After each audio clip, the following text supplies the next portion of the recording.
প্রবাসীদের নিয়ে এবার কঠোর অবস্থানে যাচ্ছে সৌদি সরকার।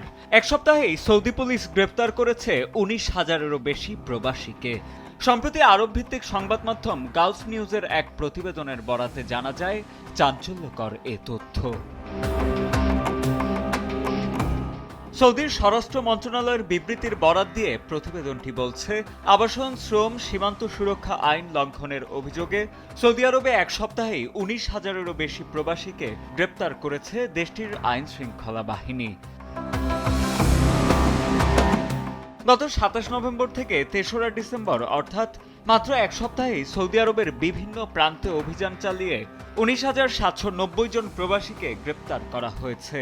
দেশজুড়ে ব্যাপক নিরাপত্তা অভিযানের অংশ হিসেবেই তাদের গ্রেপ্তার করা হয়েছে বলে জানায় সংশ্লিষ্ট কর্তৃপক্ষ।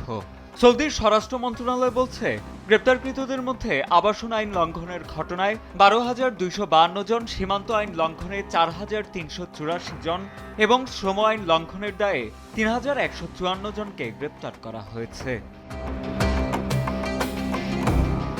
এছাড়া অবৈধভাবে সীমান্ত পেরিয়ে সৌদি আরবে প্রবেশের চেষ্টার সময় ১,৬৬১ জন গ্রেপ্তার হয়েছেন বলে বিবৃতিতে জানানো হয়েছে।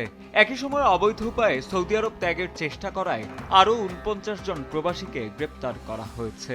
পাশাপাশি আবাসন ও কর্মবিধি লঙ্ঘনকারীদের পরিবহন এবং আশ্রয় দেয় সৌদিতে বসবাসরত ১৫ ব্যক্তিকেও গ্রেপ্তার করা হয়েছে। গ্রেপ্তারকৃতদের মধ্যে ইথিওপিয়ান ৫৪%, ইয়েমেনি ৪৫% এবং অন্যান্য দেশের নাগরিক রয়েছেন ১%। মধ্যপ্রাচ্যের এই দেশটির আইন অনুযায়ী অবৈধভাবে প্রবেশের সহায়তার চেষ্টাকারী ব্যক্তির ১৫ বছরের কারাদণ্ড এবং ১০ লাখ সৌদি রিয়াল জরিমানার বিধান রয়েছে। সৌদি স্বরাষ্ট্র মন্ত্রণালয় প্রবাসীদের বারবার এ বিষয়ে সতর্ক করে আসছে। উল্লেখ্য, মরু অঞ্চলের দেশ সৌদি আরবে বর্তমানে প্রায় ৩,৪৮ লাখ মানুষের বসবাস। বিশ্বের বিভিন্ন দেশের লাখো প্রবাসী শ্রমিক কর্মরত আছেন দেশটিতে। সৌদি আরবের স্থানীয় গণমাধ্যম জনস্বার্থে নিয়মিতভাবে দেশটিতে আইন লঙ্ঘনকারীদের বিরুদ্ধে নিরবিচ্ছিন্ন ধরপাকড় অভিযান ও অবৈধ প্রবাসীদের আটকের খবর প্রকাশ করে থাকে। সাদিদ আনিল, ডেস্ক রিপোর্ট, সময়ের আলো।